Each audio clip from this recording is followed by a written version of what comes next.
me for life. Something that a book, something that a school could never have taught me. Life taught me. I wake up half past 5, thank God I'm still alive.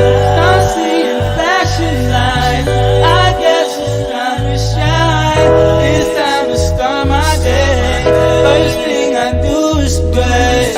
He says to make a way, just know you'll be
Can you dig it, sucker? It's time to get your champagne wishes and caviar dreams.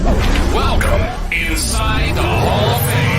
Now, can you dig that? Welcome inside the Hall of Fame. I'm Booker T, 6-time world champ, 2-time Hall of Famer. Got my man Brad Gilmore here with me, as always, and we getting ready to roll down. You know, we gonna give you the scoop. We gonna give you the scoops. We got plenty of scoops here today, guys. But I want to thank everybody for stepping inside the Hall of Fame. Give you champagne wishes, caviar dreams. But how you feel, man? How you feel? I'm ready to get into it, Book. I'm ready to get into it. We had a great weekend.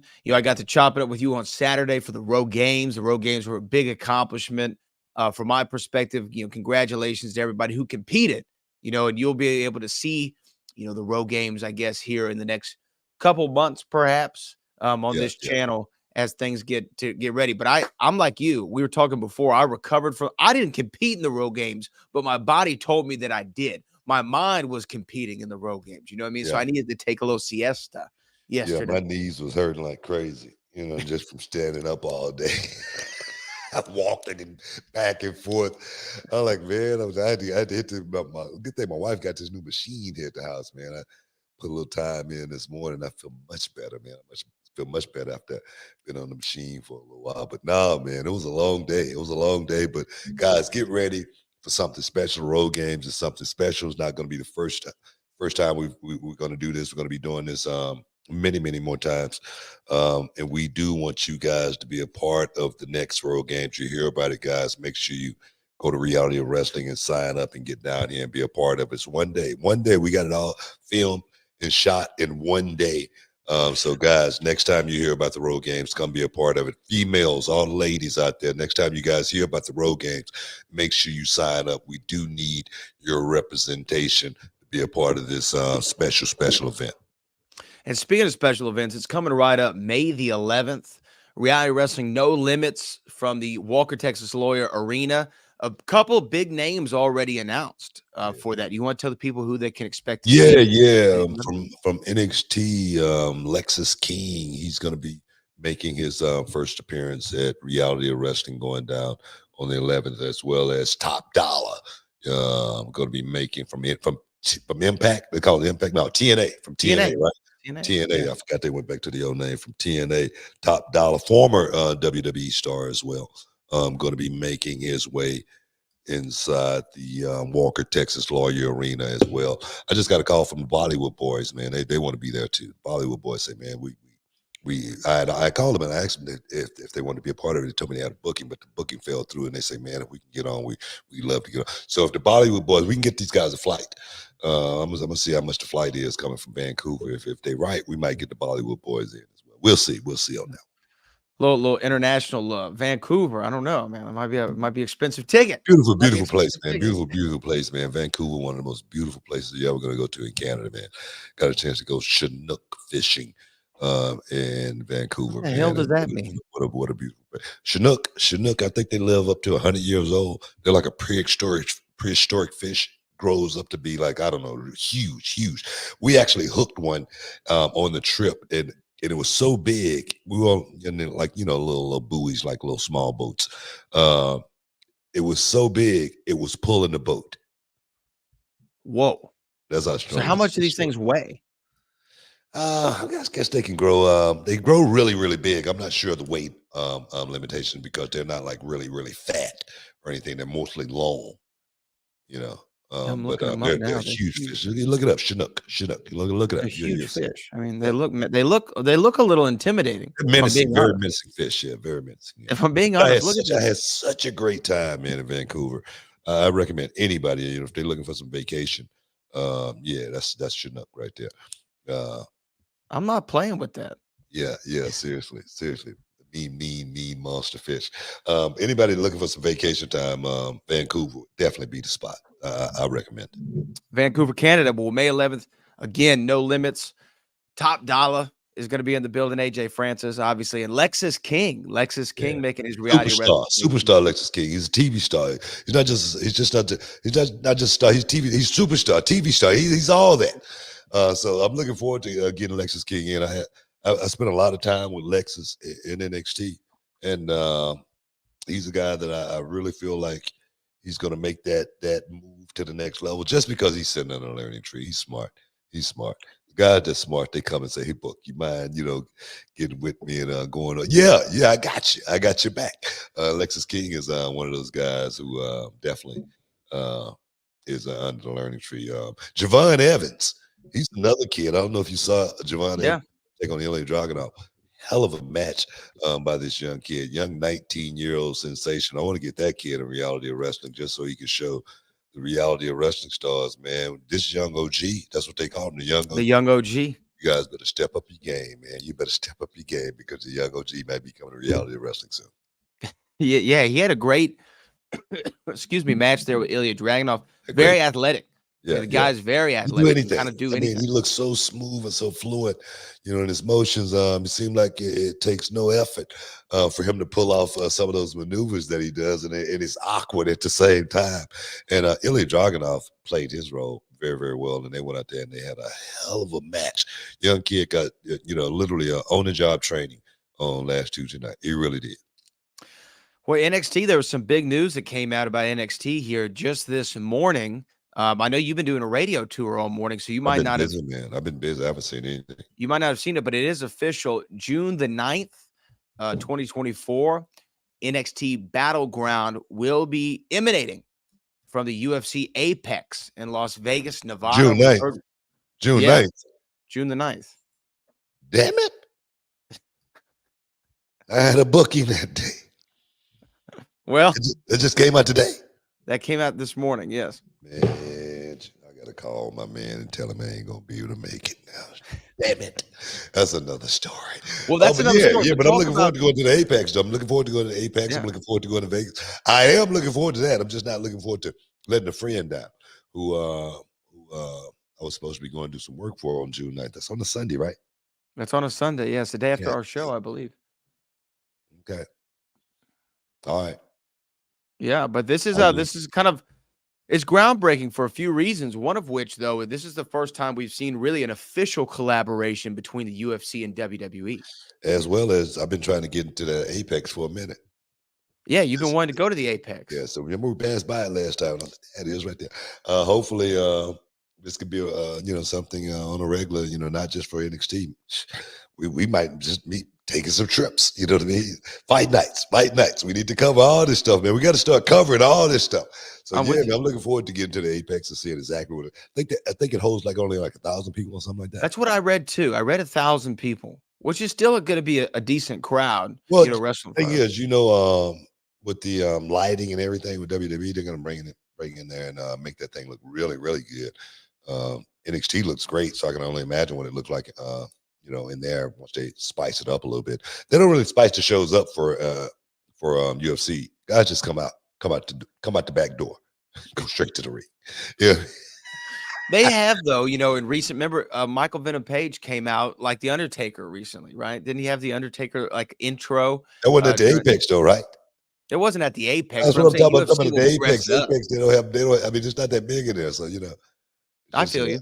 But I mean, I think that's big we news see. because we've seen before, Michael Chandler was on Monday Night Raw and cut a promo on Conor McGregor, but that's kind of the extent that we've seen of this TKO merger as far as the synergy between the UFC and the WWE. Now WWE running a show from a UFC building in Las Vegas is great. And here's the other thing, Book.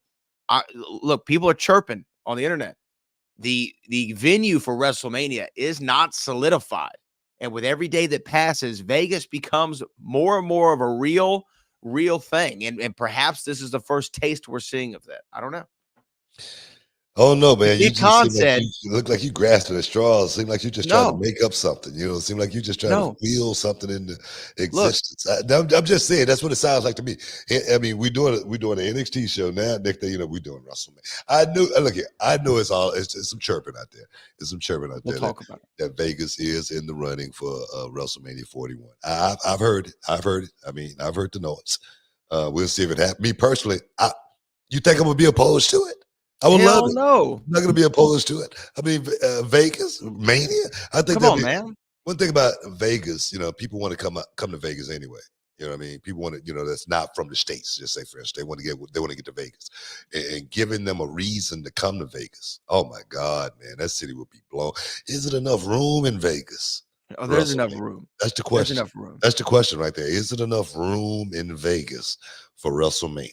The strip ain't big enough to hold all them people. I'm serious, man. Come on, I'm serious. It would be It's big so enough. crowded at the MGM Grand.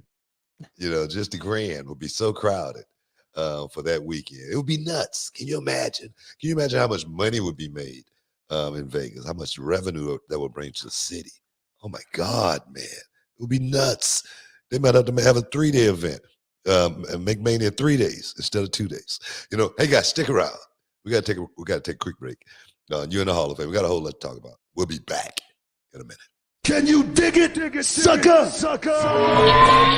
And this episode is sponsored by Blue Chew. Guys, let's talk about it. Let's talk about sex. Hey, you remember when you was always ready to go? I'm talking about strapping the rocket on it, man. Going straight to the moon. I'm talking about getting it done. If you want that extra confidence, I got something for you. Listen up.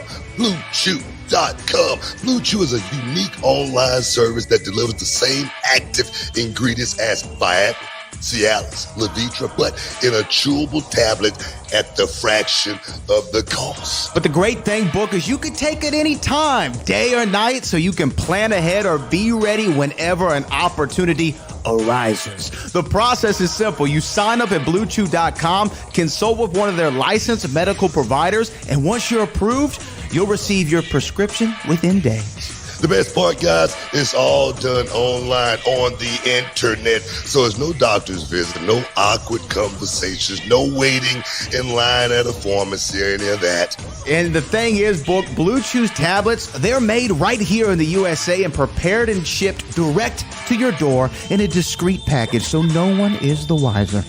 Let's just get it out there, guys. Blue Chew wants to help you have better sex. Discover your options at BlueChew.com. It's like this. Chew it and do it.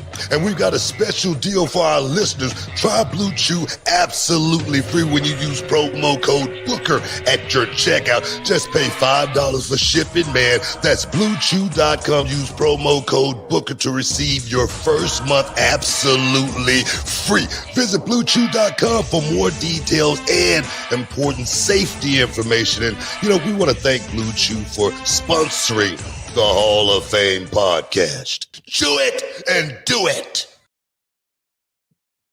Boom. Welcome back inside the Hall of Fame, man. A lot going on out in the world of sports and entertainment. And I guess we might as well talk about it. What should we start, man? What should we start? I think that with the why don't we start on a positive note? Last night, AEW had their big Dynasty pay-per-view, their first one that they've ever had. It was from St. Louis. seemed to be a success from people talking on the internet. I didn't get a chance to watch the entirety of the show. I did see highlights this morning when I woke up. But the big news, Swerve is the new AEW World Champion. A lot of people really excited about that. He's kind of had a groundswell of support organically from the people. And finally, he went out there and cashed in against Samoa Joe last night. He's the new AEW World Champion. What do you think about Swerve as the main man over there in AEW? It's awesome, man. It's awesome. Swerve's hell of a worker. He deserves it. Guy been grinding for a long time, and now just to have that that putting, you put to rest to where you ain't got to think about it anymore. Is, am I going to be, are they going to look at me as a representative of this company? You know what I mean? Am I world championship material? Is it going to happen? When is it going to happen? Like with me, everybody asks a question, man. When is the black guy going to win the WWE championship? That question was asked for. Now he don't have to think about that at all. He's crossed that threshold. He's the world heavyweight champion now, and he's proved that he is, just as good as anybody in the world. And I believe that too. And I'm not just saying that. Swerve is damn good worker. So for me, I'm proud of Swerve Strickland. I saw him in the airport about 2-3 months ago, and we chopped it up for a minute. We talked about, him being over in AEW, him talking about how happy he was, in that position over there as well. And now to see him get his flowers, I'm just as happy for him myself. I was thrilled to wake up and see that news. I think like everybody, there's very few things, as we've found out, that the wrestling world can all agree upon and all be excited about at the same time. And I'm not saying everybody is, but the overwhelming support, 95+% of the wrestling world is excited to see Swerve. I mean, this was a guy who very few times, and I know we're going to be talking about some of the WWE releases that occurred on Friday evening, but very few times is somebody let go and you're like, oh man, what were they thinking? Right? I mean, sometimes when they're let go, you're like, oh, okay, yeah, I can kind of see that they weren't really useful. But Swerve, I saw as a superstar that could have really been something huge in the WWE. And then when he went over to AEW, I was like, okay, let's see what happens with him. And he just is one of those guys who continued to go out there, put on high level matches, great performer, entertaining on the mic, all those boxes that we talk about that need to be checked. And to go out there and have a match, with Samoa Joe, who I know that you and Joe had a legendary battle where you kind of passed the torch in some respects to him at that Victory Road show here in Houston. And now look at him paying it forward. He's in that same position that you were, main event, giving it back to the next generation. And Swerve Strickland, I think, is going to have a hell of a run with that championship. And, I can't wait to see him in front of 50, 60, 70,000 people at All In Wembley in a few months defending that title. And, he likened the moment to Kofi Kingston and Kofi Mania at the press conference, talked about how impactful of a moment at WrestleMania 35 that was for Kofi. He's saying it's kind of a similar feeling for him on the AEW side of things. Yeah, I saw that. I actually watched a little bit of that Squirrel, and just saw him talking about, how proud he is, to be in this moment, watching Kofi, do it. And it wasn't such a generational gap before he actually had a chance to do it too. It seemed like Kofi just did it not too long ago, and boom, now he's doing it. So that shows a whole lot of improvement as far as, the brothers coming up in the game. And the one thing I've always said about this business, because a lot of people always say, why doesn't companies, like WWE, companies like AEW have, more black representation? Why haven't we had more black world champions, in that position? And the thing is, this has always been my thing and my reasoning why it hasn't been a whole lot of blacks in that position, because it hasn't been a whole lot of black guys that have worked at that level of Swerve Strickland, you know what I mean? Or myself, other black guys who have gotten in that position. I don't think we want that championship just handed to us because we're black. I think we want that championship because we're just as good as anybody in the locker room, and we want to be looked at as just as good as anybody in that locker room. That's why when I look at Swerve Strickland, I say this kid deserves it because he's just as good as anybody in that damn locker room. Now, Thanks. that's just my take on why it hadn't been a whole lot of successful black wrestlers in this business because I feel like to get to that level, you got to be the best. You got to be the best at it, no doubt. And I'm looking forward to seeing Carmelo Hayes cash in. I'm looking forward to seeing Trick Williams cash in. But I'm not going to put the title on Trick Williams right now, just because I wouldn't want to. Wouldn't want to put him in that position where he couldn't thrive and take it to the next level because he wasn't truly ready for that moment. Carmelo, do I want to put him in that moment right now? Do I want to give him a shot? Hell yeah. Will he win it? Maybe, maybe not. But is he ready for that moment? Yes, I think he is. Just because he's just as good as anybody in the locker room. Just give him a chance. That's what I'm looking for more than anything. That's why I appreciate Strickland and what he's done. Yeah, and you know what? To me, Book, in a lot of ways, when you think about what you were just saying, when you won the world title for the first time in WCW, Oh hell, I was better than everybody in the locker room. you took the words out of my mouth. But you had the same thing Swerve did in this particular instance of like a overwhelming groundswell of support from the fan base, and you were top 2, top 3 workers in the world at the time, right? Yeah. Maybe top 2, not 2, right? And it's not just from and I understand what you're saying, and I understand the cultural significance for Swerve to be the first black AEW World Heavyweight Champion. But like you said, he didn't get the title just because of that, right? No. That wasn't a factor. The factor was he's the guy. He's the one who should have it. Well, and you can almost liken it back to Kofi, but you could also liken it back to when Daniel Bryan got past the ball, right? He was the Yeah. best in the company. The fans Yeah. wanted to see it. Yeah. He got the title at the Yeah. biggest stage in the main event. He was the world champion, and it's the same thing for Swerve. So I feel what you're saying, and again, just one of those few moments to where I feel like the whole wrestling world was like, "Yep, got it right. That's the guy." Yeah. Yeah, big ups for sure. Swerve. I'm not going to even say anything what people might try to take it out of context or anything, but nah, big ups for Swerve. Yeah. Well, I'm serious. No, I know. They always looking for a headline. Yeah. Always. And me personally, I'm gonna give you some headlines today. I just do.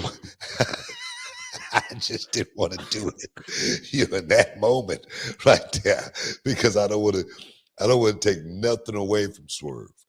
Not one iota of shine that he's getting put on him right now. I don't want to mess with his flowers, in any way, shape, or form. So like I said, only thing I want to say about Swerve is congratulations on becoming the AEW champion. And I'm gonna leave black out of it Mm-hmm. because that I'm shouldn't with have you. any relevance or significance, in a company like AEW because they just got started. You know what I mean? It's like a It 50-year history. took 5 years. Right. but I just want to congratulate Swerve for becoming the world champion because that's a moment, man. That's a moment in a young wrestler's career where he's going to be able to look back and I was listening to Iceman King Parsons talk, and he was talking about winning the heavyweight championship against Kerry Von Erich in Texas Stadium, and he say, I did that before all them boys. I did it before all of them. Ron Simmons, The Rock, them boys down in Houston. I did it for all of them, and it's something that they ain't never gonna be able to take away from me. And I said, "You damn right, Iceman. You Pretty good Iceman. represent." Pretty good Iceman. they never Ain't never. gonna be able to take it away. I think it's the bottom lip, Something like that. You gotta. It's the mud bone effect, Yeah. Nah, man.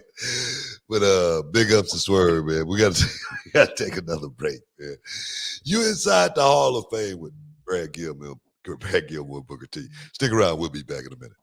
What's up, y'all? It's your man, Booker T, 6-time world champion, 2-time Hall of Famer, and I'm here with my main man, Brad Gilmore, on the Hall of Fame podcast. And today we're talking about something that's been a game changer for us, and that's HelloFresh. That's right, Booker. Whether you're looking to save money, eat better, or stress less in the new year, HelloFresh has got you covered. We're talking about farm-fresh ingredients, chef-crafted recipes, and the best part, it's all delivered right to your doorstep. You know, Brad, I used to stress about meal planning, especially with my busy schedule. But with HelloFresh, man, I'm whipping up quick, tasty meals in no time. And my favorite has got to be their 15-minute recipes. Man, who knew I could cook a gourmet meal that fast? Absolutely, Book. But let's talk about variety. HelloFresh has over 45 dinner options each week. So that's right, there's going to be no more recipe boredom. Plus, they've got calorie smart and protein smart options,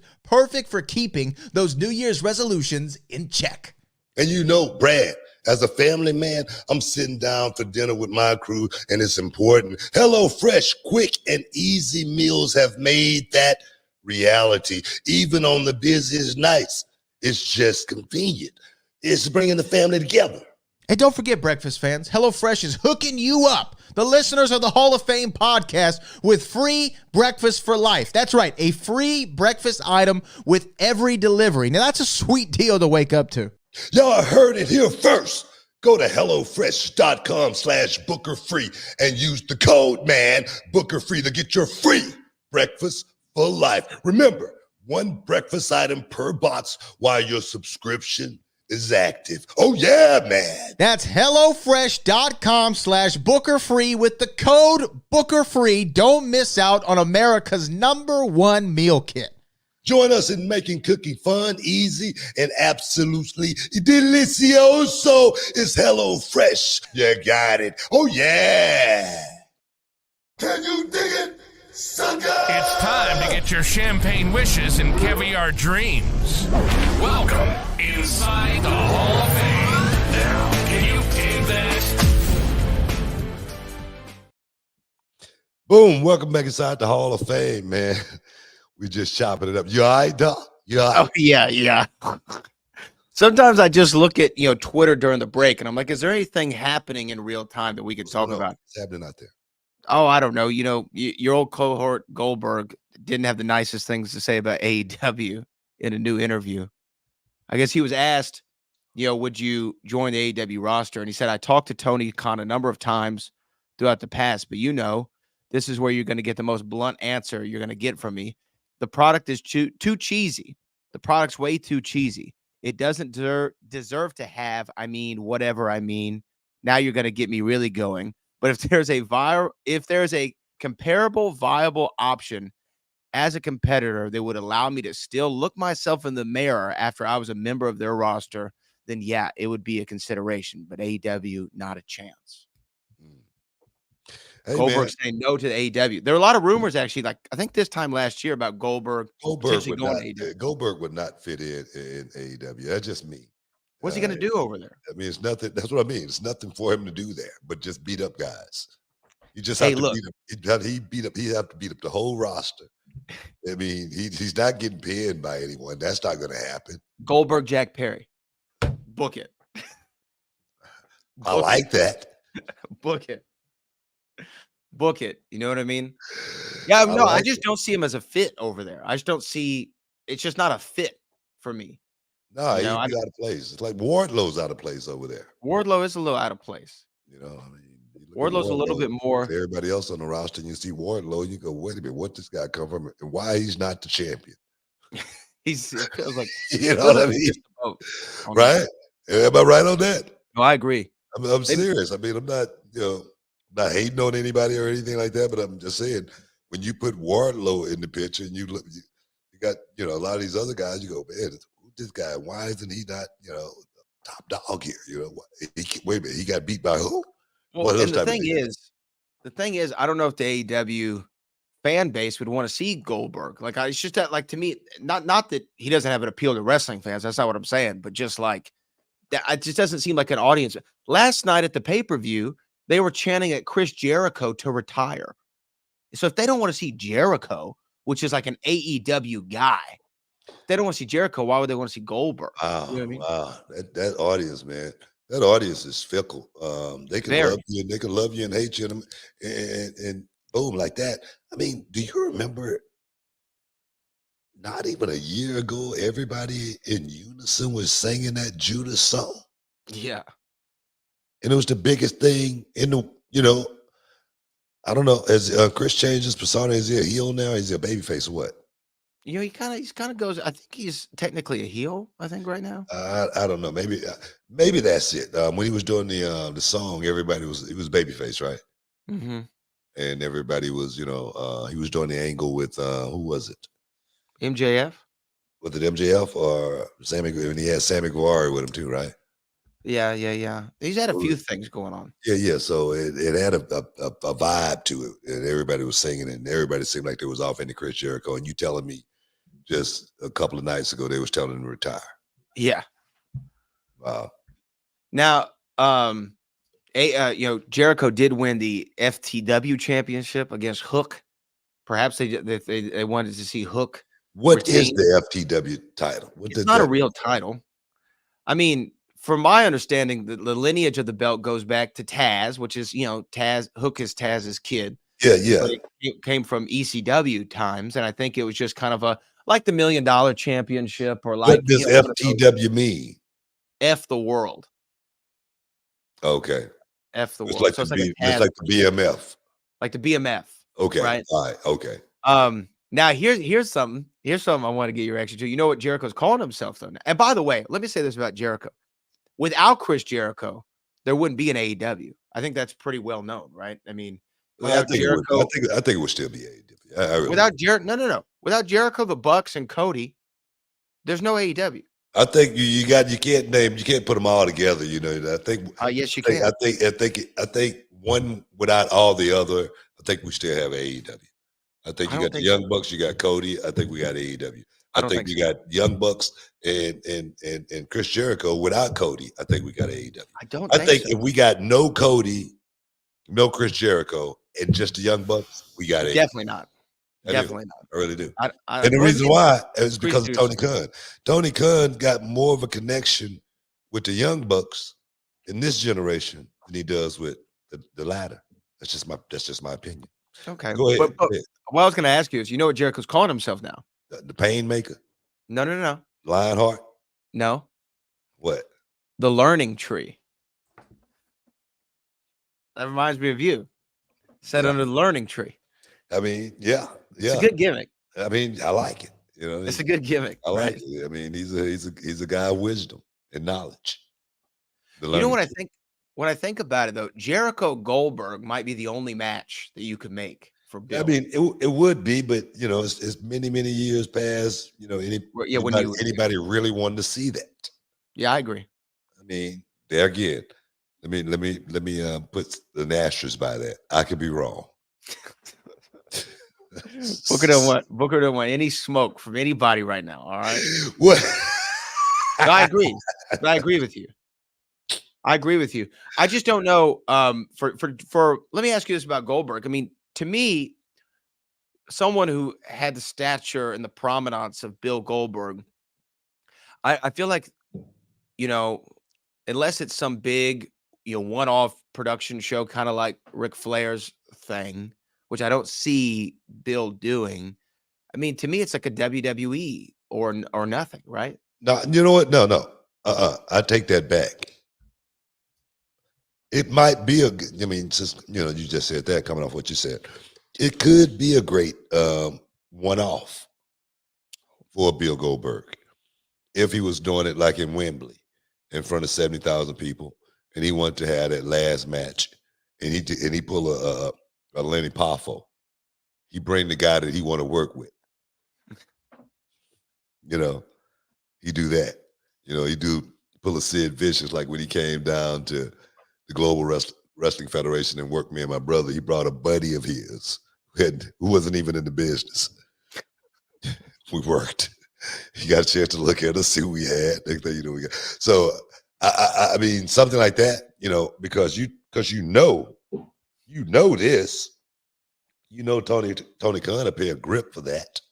Mm-hmm. And it will be an easy night for Goldberg to finish it up, to have his one last match. He can call one of, he can call, hey, Sting, you want to do this with me? Sting, can you come out of retirement and do this with me one more time? It's the last one. All right. How big would that be? It would be huge. You know what I mean? So a one-off is the only way I see Goldberg being over there. Other than that, it's nothing. It's nothing. Well, he thinks it's too cheesy anyway. You know what I mean? Well, I mean, it's different than what he's normally, usually being a part of. Let's just say that. Well, you know who I thought was too cheesy was Ryan Garcia. And Ryan Garcia went out there and put it on Devin Haney. Devin Haney. Bill Haney, I know he's got to feel real, real bad. Right? Oh. The old man got to feel like, man, because the press conference, he was talking about all kind of stuff, put the women and get children to bed. I told my son to go out and try to kill this guy. That's what Bill Haney said. I saw a lot of this. He said, I told and this is what's crazy. It ain't him going out and doing it. He told his son to go out and do it. That's just, what kind of father is that? What kind of father, what kind of dad is that, man? Well, you tell your son, go out and kill him because of the way you feel. You know what I'm saying? Not the way he feels about the guy. The way you feel about him, you want him dead. Yeah. My God, man. What is this? You know what? Ryan Garcia played a hell of a role leading up to this fight, because everybody thought he was crazy. They thought, he needed help. They literally thought, he needed some professional help. They were worried about his well-being. And he literally played everybody like a fool and went out there and beat this guy up like he stole something. And the thing is, it's not the first time he beat up Devin Haney. He beat up Devin Haney when he was 16 years old. And I think he beat up Devin Haney when he was like 14 or 13 years old. So this is not something that's new. It's just a guy that's been a better fighter, I think, since day one. It goes to show you the high IQ of Tank Davis. Go to show you how good Tank Davis really, truly, really, really is, to not get hit by one of those shots. And Devin Haney got hit by several. That's all it shows. He got dropped 3 times. Yeah. From a fight analyst, that's the only thing it shows me. Tank Davis' fight IQ is well above and beyond most of those guys that's fighting in the division. But Ryan Garcia, big ups for going out there, getting yourself back on track, putting yourself right back in the game, responded in grand fashion by knocking Haney down three times with that left hook. Man, dynamite, man. We got to take a break. Guys. Stick around. You're in the Hall of Fame. We'll be back in a minute. Hey, are you aware of how exposed your personal information is online? Hi, I'm Booker T alongside Brad Gilmore, and we've delved into the digital realm to discover just how much our privacy data is out there for the taking. You'd be surprised, or maybe even alarmed at what we found. We did a simple Google search of our name and email addresses, and the results were eye-opening. Our personal information, from full name to home addresses and even health records, was all laid to bear. It's unsettling to think that this information can be sold to data brokers, making us a target for scammers and spammers. And Book, that's where Aura comes in. A service we've both been using and genuinely endorse. Aura scans these data brokers and reveals who's selling your information, then helps you opt out automatically. When I checked my Aura account, I was shocked to see the number of brokers that had my details on file. But it's not just about reducing spam. This is about safeguarding our digital lives. Hackers can exploit this information to breach our social media, bank accounts, and more. Aura's comprehensive protection, which includes antivirus, VPN, password management, and even identity theft insurance, offers a robust shield against these intrusions. Think of it this way. You wouldn't secure just the front door of your home and leave the back door wide open, right? That's why relying on a piecemeal solution isn't enough. Aura provides an all-encompassing security suite that's always on, ensuring my peace of mind.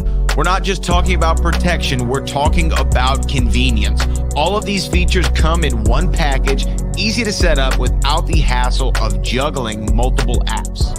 So, if you value your privacy as much as we do, consider giving Aura a try. Guys, visit aura.com/Booker T to start your 2-week free trial. It's time to take control of your online presence and secure your digital world.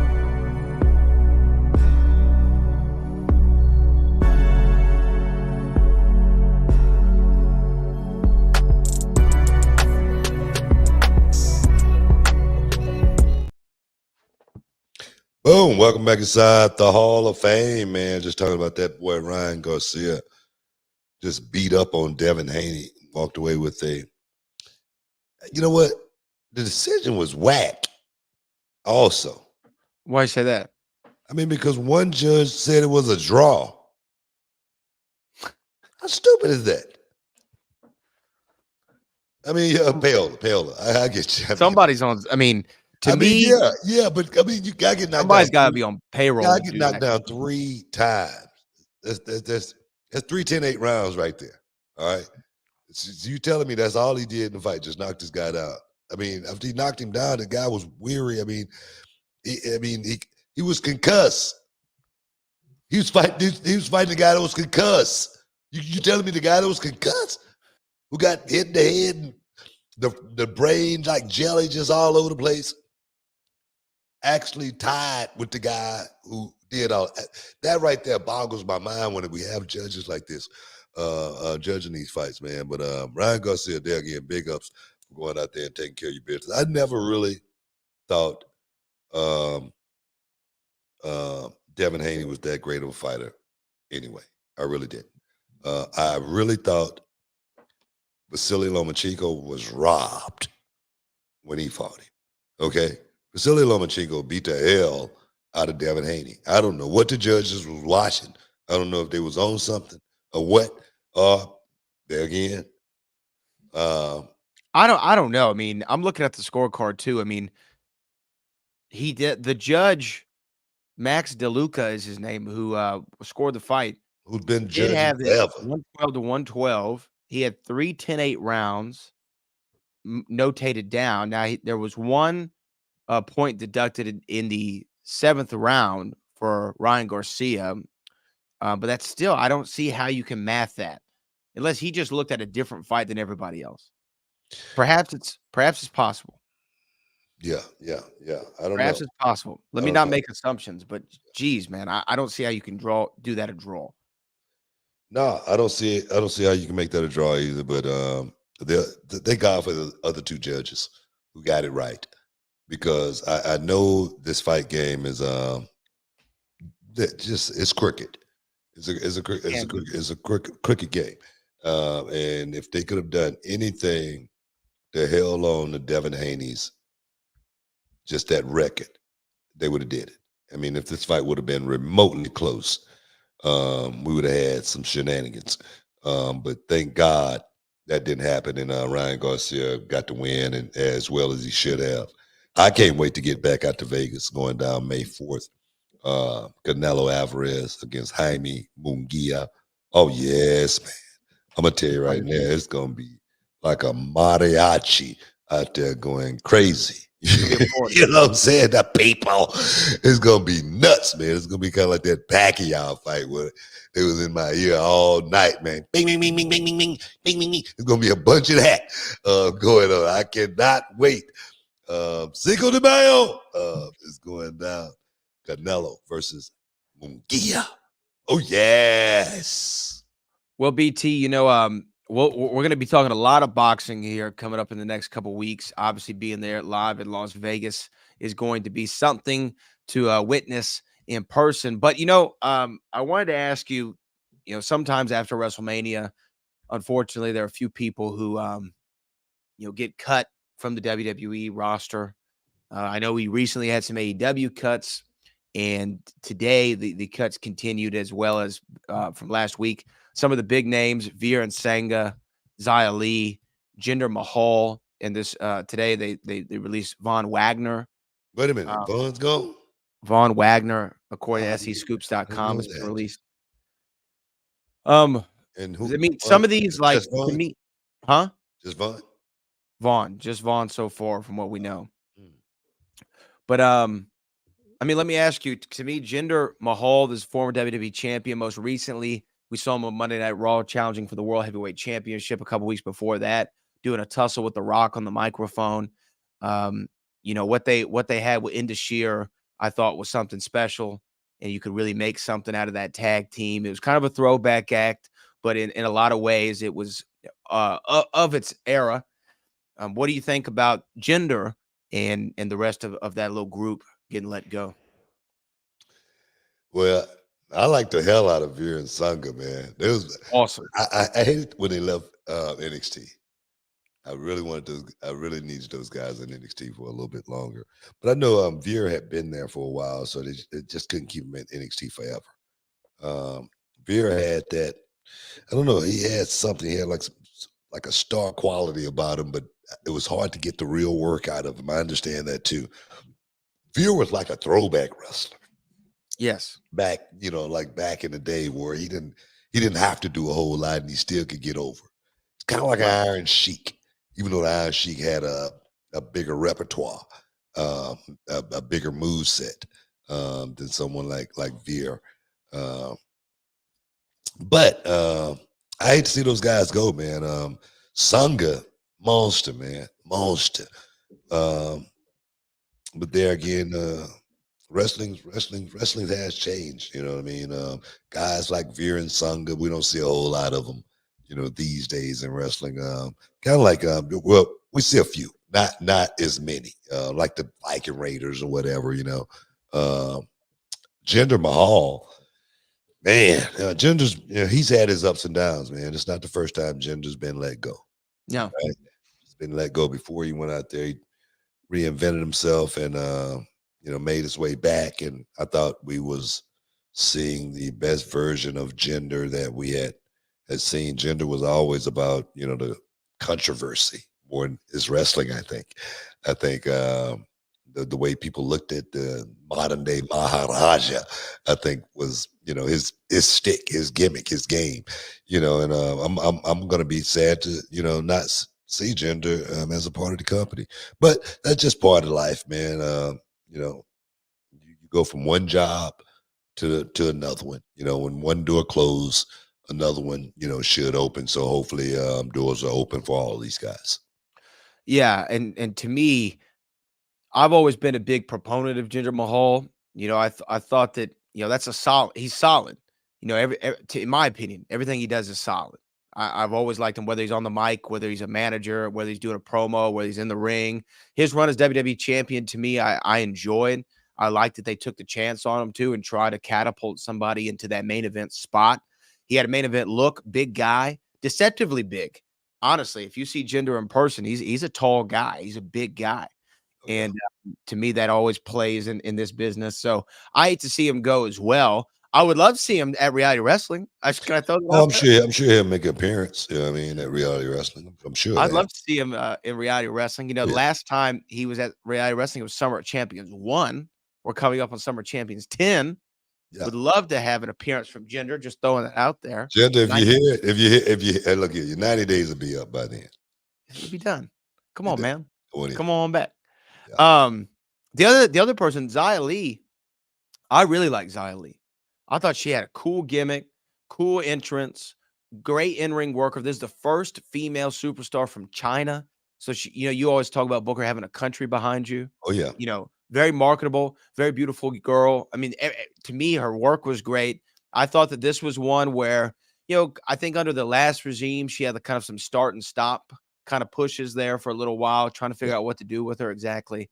And that might have been, you know, just kind of what did her in, because I thought this is somebody who's got everything, everything. I didn't know a whole lot about Xia Li. I know she came through NXT for a minute. Hmm. And I think that was just, I don't know. I thought they were just bringing her in NXT just to highlight her more than anything. That's what I thought that was for. And then you get this kind of news as far as she got let go. But there again, it's just part of the game. I've been fortunate enough to not have had to go through that, so I really don't know what the feeling is or anything like that. But I do know this. Um, if you good at what you do, you're gonna get picked up somewhere. Somebody's gonna call you. That's the last thing that you're gonna have to worry about is a job. When you get at what you do. So the guys that's good at what they do, they'll be all right. Trust me, they'll be all right. They'll be just fine. And what do you think about Von Wagner? I know that was somebody down there in NXT who you've talked about a lot. What do you think about him no longer being with the company? Man, that one I didn't see coming. You know what I mean? I didn't see coming. I don't know. I've been there, going on 2 years now. I know Von's been there, longer than I've been there. I don't know if you can look that up. I'm trying to find his info How right long now. Wagner been in NXT? I don't know if that was one of those things to where, like, just say for instance, I know WWE now from what I was just reading. 2019. 2019. From what I was reading, like some of the budget cuts, it wasn't just. What some of the guys that let go, it wasn't just because of budget cuts. It was sometimes it was because they didn't have anything for them in creative or the duration of time that they had been there. And I've said this many times. If you're in NXT more than 3 years, you've been there way too long. Me personally, as a coach, as a trainer, as a businessman, and I'm looking to build my roster, and I'm looking at for the talent, like I say, give me 10 Sami Zayns. You know what I mean? I'm looking for guys that I know that I can run through this system and I can get them out of here pretty quick. I don't need guys in NXT for three years or more. I just don't. That's just the way I see that system running and running at its best. Because just say, for instance, back in the day, NXT, some of those guys have been there for years. How long was Brendan in NXT? How long was Brendan there? 7 years. Some maybe. Brendan was in an NXT system for at least 6 years before he went to the main roster. Yeah. Duke Hudson. How long has Duke been there? Duke's been there a second. Duke's been there a second, and I want to see Duke move to the main roster. He's a guy that I feel like that can make it to the main roster and do well on the main roster. But I just feel like the system there is not, built for guys. It's just like reality of wrestling. We're not looking to keep guys in reality of wrestling. We want to get them out of it. The ones that can make it up out of there, we want them out of there as quick as we possibly can, as well as the ones that's not, that can't get out of there. Man, how much longer are they going to stay in reality of wrestling? Because we're looking for the best. Right. No, I hear you. I hear what you're saying. Man, we're way over on the break, man. What do you need to keep me straight, man? Stick around, guys. You're in the Hall of Fame. We'll be back. You got to do some editing. Now you got to do some editing. We'll be back in a minute. And it's Booker T, 6-time world champion, my man Brad Gilmore from Manscaped. The Performance Package 5.0 Ultra is here. And let me tell you, it's got futuristic tendencies included in this bundle, guys. Brand new Lawnmower 5.0 Ultra, the Weed Whacker 2.0 ear and nose and hair trimmer, and essentials aftercare products like the Crop Soother, the Ball Aftershave Lotion, and the Crop Preserver Anti-Chafing Ball Deodorant, and 2 free gifts. Oh, yes! That's right, Book. Their 5th generation lawnmower features 2 interchangeable next-gen skin-safe blade heads, a standard one for taking a little off the top, and a new foil blade to go smooth wherever your heart desires. And did I mention it's waterproof too?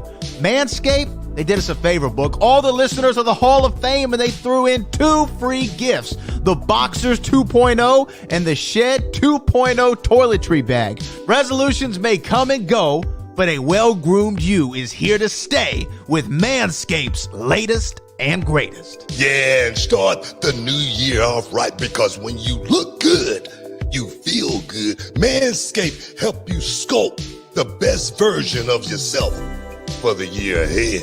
New year and new you, and definitely a new trimmer. Manscaped got your grooming resolutions covered. Guys, get 20% off and free shipping with the code Booker at manscaped.com. That's 20% off with free shipping at manscaped.com. Use the code Booker. Happy New Year to your balls. Welcome back inside the Hall of Fame. Like I say, man, you got to do some editing. You fix that. You fix it, you know. But back inside the Hall of Fame, talking about guys that are no longer with the WWE. And like I said earlier, those guys are going to be all right. All those guys are going to be all right. This business right now is fluid. It's as big as it's ever been. As big as it really truly is, big as it's ever been. And if you're a talent, just on the independent scene alone, you can make a living. It really is that good out there. So guys, take care of your business. Reality wrestling, hit me up.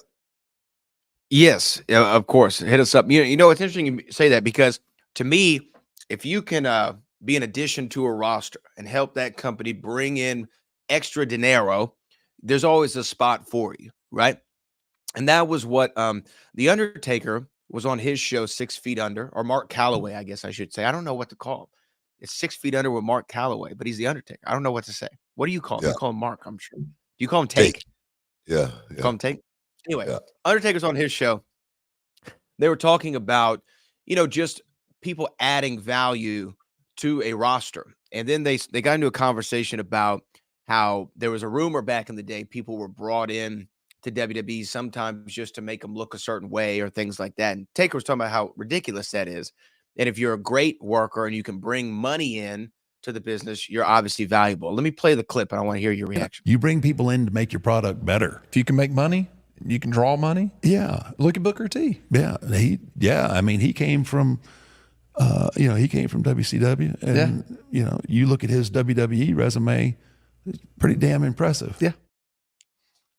Taker was talking there too about, guys maybe coming in from other companies, and maybe if you go to AEW or what have you, you can still be valuable to WWE. But I wanted to ask you kind of what do you think about people? Did you hear that rumor back in the day of like, oh, they're only bringing in WCW guys to make us look bad? Did you ever hear that before? No, I never heard that. But I tell you what, they wasn't looking for guys that wasn't ready to grind. I can tell you that. They was looking for guys that was, that was going to work up to their level. Like I say, coming from WCW, of course, it was a war. A lot of those WCW guys that came over, they were going to have to prove themselves. Okay? I mean, they were going to have to. They wasn't going to get a free ride. There wasn't going to be a free meal or anything like that. They were going to have to earn everything that they got in WWE. So I don't think it was about burying the guys that was coming from WCW, but the guys that were coming from WCW, they weren't going to get anything handed to them at all. They would have to work for it. And I look at myself when I came into WWE. I think I was put under a lot of situations, put in a lot of situations and put under a lot of pressure because I had to perform. I had to perform right off the bat. I was thrown right in the cooker with Stone Cold Steve Austin. Sink or swim. First night. Yeah, you sink or swim, kid. And see how good you really are, Don't think I wasn't nervous about that situation, but I was like, I know what my job is. I'm going to go out here and get my job done, and boom, that's it. Try to, go out here and effectively pull it off properly at the same time. But did I think for one moment that they were trying to bury me? No, I don't think so. I think that was I being tested? Was I being tested? Yes, I think I was being tested. I think everybody that came from WCW was being tested. And I think I don't know. I don't know what kind of businessman, a lot of people are, how they think from a business perspective. But if you coming into my company, I'm going to test you. I want to see how good you are. And I want to see if you can pass the test. It's just that simple. But if that person makes you money, you don't give a damn where they came from, right? If they make me some money, that's why I feel like, with me, I came to WWE. I could have been a part of that whole group that didn't make it. I made it because I brought value to the company, and they knew they was going to make some money off of me because I was going to go out and perform, and I was going to be Johnny on the spot. You didn't have to worry about me being late. You didn't have to worry about me showing up drunk or high and not able to go out and perform and get my job done. Not one time in all of my years. So I was an asset to the company. And when you look at that initial crop, the guys who came in after WCW went down, I'm not talking about the people who let their contract run out and come in a couple years later or whatever the case might be. You were the only one who made it out of that initial crop in the WWE. Yeah, and that's it's for a reason. I mean, it's not by osmosis or anything. I was prepared for the situation. I knew exactly why I was there. I wanted to test myself as well as they wanted to test me. I wanted to see how good I really was. I wanted to see if I was one of the best workers in the world. I always used to tell the guys, man, I'm top 5 in the world, man. I'm top 5 worker in the world, bar none in any company, no matter where I'm at. I really wanted to test myself to see if I could weather. How many years later? 24 years later now? Yeah, almost. Are you kidding me? Are you kidding me? I wanted to test myself. Even now, I'm still testing myself. Shuck it, duck it, quack, quack. Oh yeah, man. Created, J.D. McDonough, that #1 stunner. Braun Breaker, no bread, no water, just meat. Trick Williams. Oh yeah, man. So for me, I want to see how much I can get these guys over. It ain't about me no more. But I'm still testing myself to this day because of the test that they put me through when I first got there. Well, you know what? And I remember you saying way back in the day, everything's always a test, right? Everything's always a test. And it looks like you've been passing it. Let me ask you this, or we have to go to another break. And then we're almost time over with the show today. Before we do that, Tiffany Stratton, there's a lot of buzz now on the internet that Tiffany to the nebula, baby, to the nebula. I quote that. That's what I quote that one also. I got you. That she might really be setting herself up for her first world women's championship run. I know Bayley just got the title, but now Tiffany's inserted into that story over there on SmackDown. Do you think now is Tiffy time, or does Tiffy time need to come a little bit later? Let her cook for a moment on SmackDown before they give her that responsibility. I'm gonna tell you right now, if Tiffany won championship, she would be the fastest rising champion in the history of the business. I really do. Yeah. To win a major title like that. And the thing is, I think she's ready for it. I really do. I think you could pull the trigger with Tiffany Stratton right now, and you will not regret it. I really believe that. I believe. Why do you think that? Why do you think that? Just watching her maturity in NXT. I read, one of her quotes that, she wasn't leaving, and she didn't want to leave NXT too soon. She wanted to make sure she had all of her ducks in a row. She wanted to make sure she was prepared for that moment when she did get to the main roster. And that, just saying that from a young person perspective, let me know a whole lot about her. Coming from her background, not being a wrestling fan per se, and not being a wrestling fanatic per se, and then to find herself in the business, being able to do it so well, it just lets me know that her brain is thinking totally different than a lot of individuals in this business, as well as being a beautiful young woman. Man, she is so, well equipped as far as being able to go out there and get down and dirty in the middle of that ring. She's got everything. She's the total package right now. That's why I say you can pull the trigger with Tiffany Stratton and you will not regret it. I know we got to take a break. Stick around, guys. You're in the Hall of Fame. We'll be back in a minute. Every time I come here, I just have so much fun. I go home and we just can't stop talking about it till we come back. The whole roster, top to bottom, star-studded guys. We drove 12 hours from Atlanta just to come see One Missile for the World. It's one of the premier independent wrestling promotions across America. It's a well-oiled machine, and there's a lot of good talent, which is very rare on in these shows to see so much talent on one show. The organization that he has right now, I think and truly believe that it's one of the best organizations out there. Brian Keith is 15 feet in the air! Brian Keith up top! A lot of fun, a lot of good athletes, good wrestlers, good family fun. I've been around with a lot of the other independent groups, but this to me is a very, very top and first-class operation. Reality of wrestling, one word, heart. And that's what Booker T is bringing to Houston. It's already special. He's created opportunity, and he's creating great talent, as you guys well know. Can't make it happen without these young people, without the fans coming out and supporting this thing.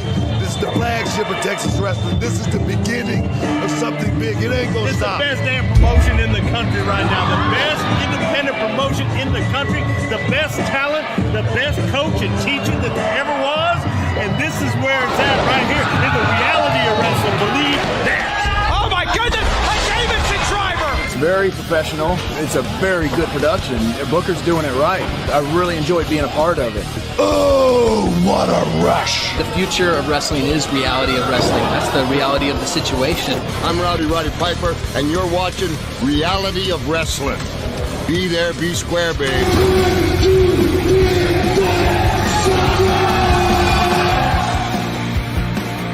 Can you dig it, sucker?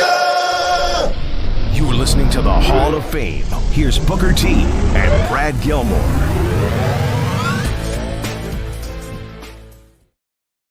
Boom. Welcome back inside the Hall of Fame, man. I love that clip, man. I love that clip right there. Seeing Animal, Roddy Piper, all the old boys in there, Bob Holly, representing reality of wrestling, man. Just let you know how far we have really come with reality of wrestling, guys. We've got a big show going down on the 11th. You don't want to miss out. You don't want to get shut out. We got Lexus King in the house, as well as Top Dollar from TNA. Going to be in the house. Lexus King, of course, from NXT Superstar, man. So, guys, come out and check him out. Make sure you get your tickets. Go to realitywrestling.com. You can choose your seat. Those seats going to be going quick. Last month, a standing room only. You don't want to miss out. You don't want to get shut out. You want a seat. You do want a seat. But if you don't get one, you still to pay to get in the house. So, guys, come check us out May 11th. May 11th, going down, No Limits, Reality Wrestling, No Limits. Some big matches going to be planned for that we'll announce here in the next couple of weeks or so. Hey, Book, I want to ask you about, did you see, and I know we have super chats, and I know we're about to get out of here, but I wanted to ask you, did you see what's a former WWE superstar has been saying out there? Ronda Rousey been promoting her book, and she had some interesting comments about Logan Paul that then Logan Paul responded to. Did you see any of this stuff? I didn't see the response. I saw the first portion. Well, so Ronda was talking about her kind of some of her gripes in WWE. One of the things that she really wanted to prepare for matches more, not having enough time. To prepare more. Yeah. Matches could be a lot better if guys had more time to prepare, stuff like that. Yeah, I heard that. Yeah, well, her exact quote was, "My first match with them was incredible because we had 6 weeks to rehearse. God, 6 the weeks. Best minds in the business coming and putting in their 2 cents, and it was an instant classic. Then we never did that again. Instant classic don't take 6 damn weeks to make. Okay, let's just get that out there. But go ahead. I'm sorry. You got me a little hot right there. But go ahead." She says, "Why isn't this the model?" That's what they're doing with Logan Damn it, Paul. we ain't got 6 weeks to be waiting on one damn match to be an instant classic. That's why. I'm just answering the questions while we going. Just keep it rolling. That's what they're doing with Logan Paul, and he's having these fantastic performances. I don't think that's what they're doing with Logan Paul. Giving him damn 6 weeks to work on a match. This guy's damn talented. That's what he is. This guy is he sees this business from a deja vu perspective, almost like he's been here before. That's how good Logan Paul is and been from his first match. Keep it going. Look at what you guys can do when you actually put organization and effort into things. It blows my mind that this billion-dollar company is succeeding in spite of itself in so many ways. That's what she said about Logan, saying Logan's doing well and everyone's, over the moon about him because he's getting all this time to prepare his match. That's not true at all. Logan is not getting more time than anybody else to go out. This guy, that's ridiculous. How does she know what his schedule is? The thing is, she's not even a part of the business anymore. I respect Ronda Rousey for everything that she has done, but to be talking about having 6 damn weeks to work on a match, and it was an instant classic. That's the most. That's an unbelievable statement. Let's just say that. That's It's an ridiculous. unbelievable. It's a ridiculous statement, and It's a I'm like you. ridiculous. It's a ridiculous statement. It really is. I'm like you. Go ahead. No, I'm just gonna say I'm like you. I have a lot of respect for Ronda Rousey. What she did in the female MMA in a lot of ways probably wouldn't be where it is today I without. got a lot of respect for what she accomplished in professional wrestling too. And then what she was able to do, especially in that first run in WWE, was extraordinary. Especially this match that she's talking about, this first match with her and Angle versus Triple H and Stephanie. Yes, it was incredible. It was one of, if not the best match or the most talked about match on that WrestleMania card that year. I think it was 34. But look, this business is 52 weeks a year, right? You have Monday Night Raw, you got Tuesday night NXT, you got Friday night SmackDown, you got pay-per-views sometimes on Saturdays. There's no way that anybody can get 6 weeks, even 2 weeks, to work on every single match that they're going to go out there. A week. A week is asking too much. A week is asking too much. One week is asking too much. It really is. So That's ridiculous. I think it's a ridiculous claim for her to make. Do I understand her sentiment? Sure. If we had all the time in the world to prepare for everything, yeah, perhaps it would. But it's also not a reality of the industry that we're in. It's just, it can't happen. It 52 weeks a year? No, it can't happen. Most people in this business, I think, understands it. I really do. Well, I think most people in this business understand that we have never had 6 weeks to prepare for a match. I think most people understand that we haven't had. My first world championship match, I had 10 minutes to prepare for it. 10 minutes. My best of 7 series with Chris Benoit. We didn't even think about it other than what the finish was. Just go out and do it. Just feel it. And I think we had some instant classics. I really do. You know what I mean? But, working with Bret Hart, I don't remember going over a whole lot working with Bret Hart at all. And Bret and I had some great chemistry together. So many more. And I'm just saying that because that's not normally the way a person in this business mind would even think. Well, Logan Paul did respond to it, and he said this: I want to approach this from a real mature standpoint because I like Ronda Rousey. What she's done in MMA is incredible. We watched her growing up, snapping arms, and I have a lot of respect for Ronda Rousey. Every time I've met her, it was very amicable. So when she's saying that, I don't think it's a personal attack on me by any means. I don't feel like she's coming after me. I feel like maybe she's using me as an example to express her dissatisfaction with maybe how she was treated in WWE.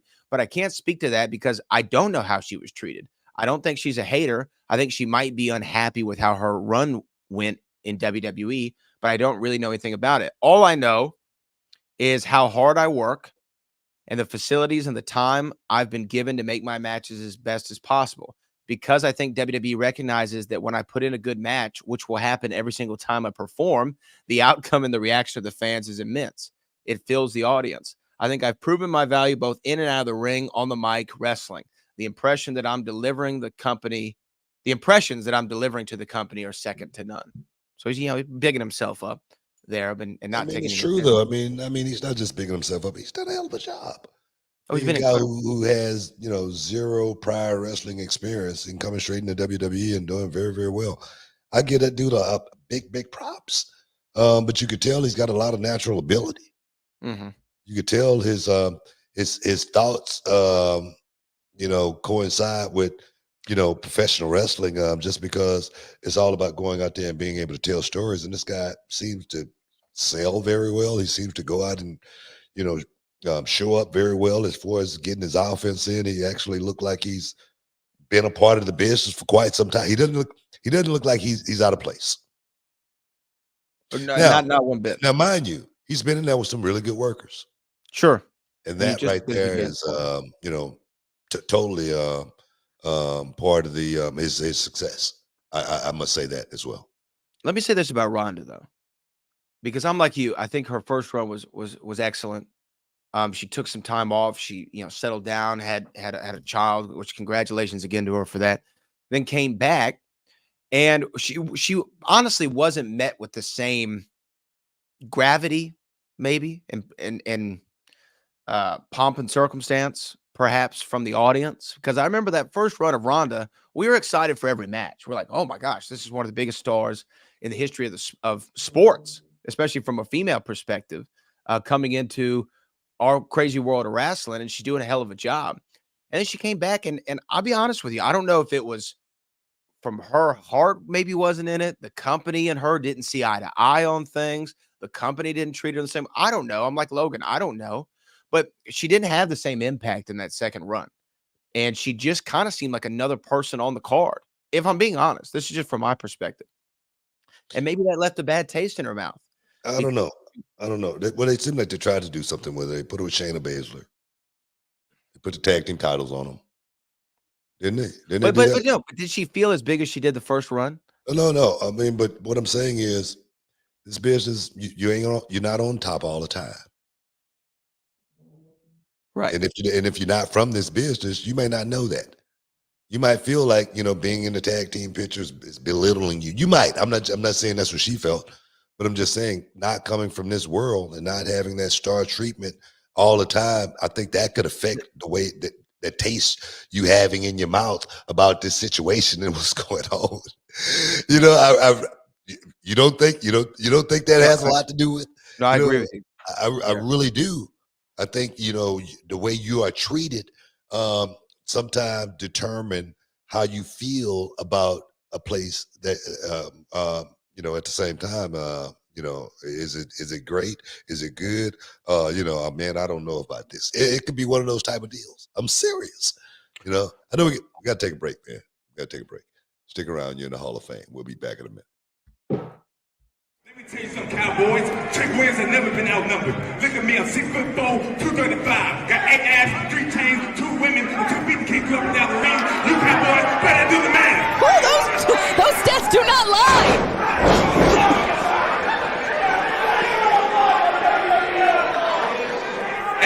205 pounds on WWE.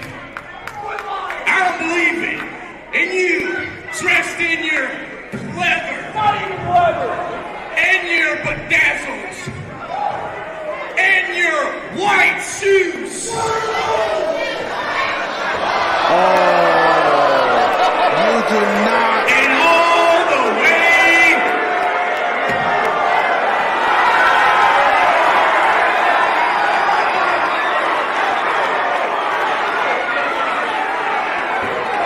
Oh, here we go. He said it earlier. Texas-sized ass whooping. And it's now Trick Williams with that pop-up uppercut. Yee-haw, Rhinestone Cowboy. Here we go. Trick kick connects to JP Harlow. Thank you kindly, Trick Williams. Woohoo! Trick Williams making quick work of JP Harlow and Joey Hyder. As he's right, we still got our main event going on. Coming up next. Welcome inside the Hall of Fame. Now, can you dig that?